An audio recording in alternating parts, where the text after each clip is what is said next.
Escape, and today I'm going to show you how you would check your oil level. So right here is your dipstick.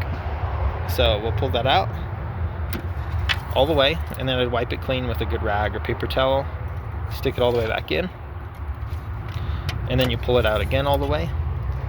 And on the end you'll see these two dots. The dot on the left, if I can zoom in on it, but the dot on the left is your full, and then the dot on the right is your low. So you want the oil at this point, you should see it right around that dot on the left, and as you get closer to the right, this lower you're getting. So that said, let's assume it's towards that dot on the right or even below it. You'll definitely want to get some oil added, which stick this back in, and you're doing all this while the motor's off. But stick this in all the way, and again while the motor's off, you'll twist this to open it, and this will be where you add your new oil to. Double check you're using the proper type of oil, and ideally the same synthetic, conventional, and brand you've been using. Best not to mix and match if you can help it, but either with a funnel or straight from your quart jug. Just fill as needed. Try not to overfill, but once you've got that added, just screw this back on nice and tight.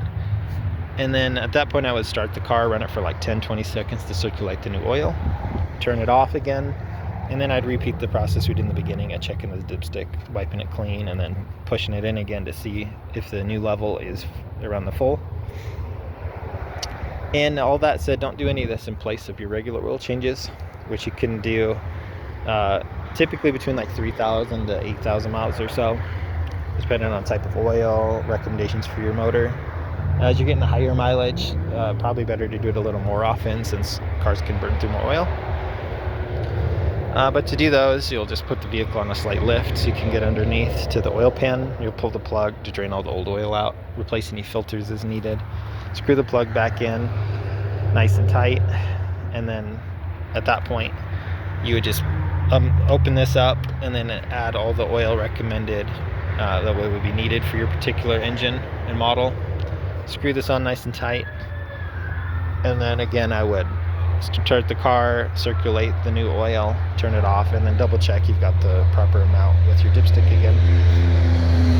But I hope this was helpful. Hope you have a wonderful day.